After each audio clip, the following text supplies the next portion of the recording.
So in this figure, we have a rod PQ leaning against this vertical wall PH, and if the foot Q here is sliding away from the foot H, okay, so this is the foot of the wall, okay, and this is the foot of the rod, okay, so you need to know these terminology, okay, at a speed of 0.8 meters per second.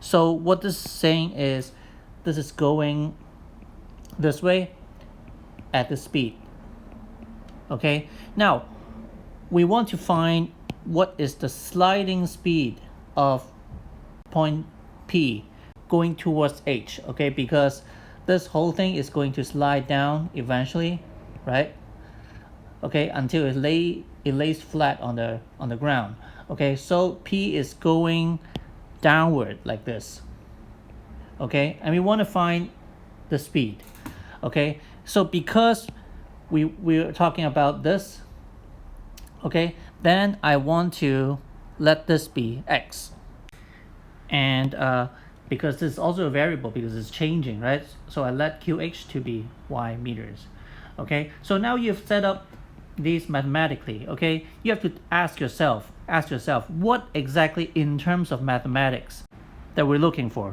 Find the sliding speed of the top towards H when P is 3.2 above H. So what this is saying, okay, you need, the first step is you need to express this in terms of mathematics, okay. We are trying to find dx dt, the rate of change of x, okay, obviously it's going down, okay, the rate of change at what point, okay, because it's not constant, okay, sometimes it may go faster and sometimes it may go slower, okay, but at what point? When at the instance when x equals to 3.2, okay.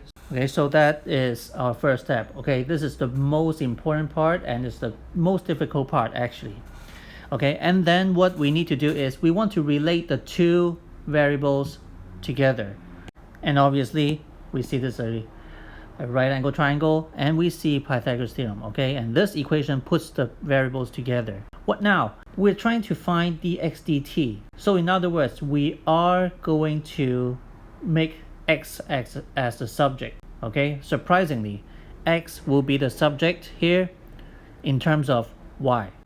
So it really depends what variables you've set, okay. Y will not always be your subject anymore. Now after that, we take the derivative, but with respect to t. However, in this equation you don't see any t, but it's okay.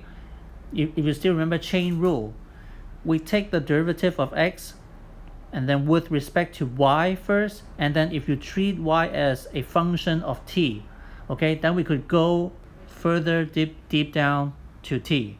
So in other words, here's the chain rule, and we first take the derivative. All right, so this would be your dx dy, and this would be your dy dt, okay. Here's your chain rule. Okay, now what? Because we're trying to find the dx dt, and you would expect this to be an exact number, okay, a number at the end, okay, not in terms of anything, okay. So what we need to do is we need to substitute some numbers into y and also dy dt. So we need to find this number and also this number, okay. Let's start with the y. So how do I find y using this number, this 3.2, okay. When x equals to 3.2, at that instance you could actually use Pythagoras again to find y at that very moment, which gives us 2.4.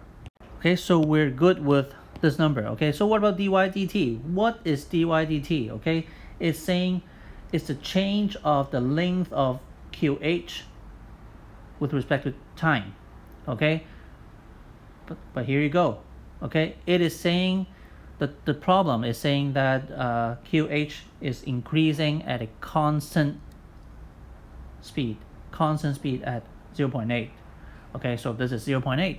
All right. Oh, by the way, sometimes this would be negative 0.8 if it's going this direction. Okay, so don't forget, you have to be aware of the sign if it's going either direction. Okay, be alert on that. Okay, so we put in all the numbers, and we've got negative 0.6. Okay, which makes sense because as this is going forward like that, this is going towards this direction. Okay, and x is decreasing, so this is negative, which makes sense. Of course we need to answer the question, but we also need to give the appropriate unit. And so the sliding speed is 0.6 meter per second towards h. Because it's towards h, we don't need the negative anymore. So at the end, here is a summary and some tips for you, what you need to do for this kind of question. 1, express what the question is asking you in terms of mathematical notation. Okay, you need to figure this out. You need to figure this out. And 2, all these numbers you need to express it also in mathematical terms. Okay, for example, I need to use this 3.2 being x and to find y. And 0.8, what is this? You need to be able to interpret it and know that this is dy dt. And finally, okay, you always need to do differentiation, okay, using chain rule. Okay, and you also need to be aware of the sign.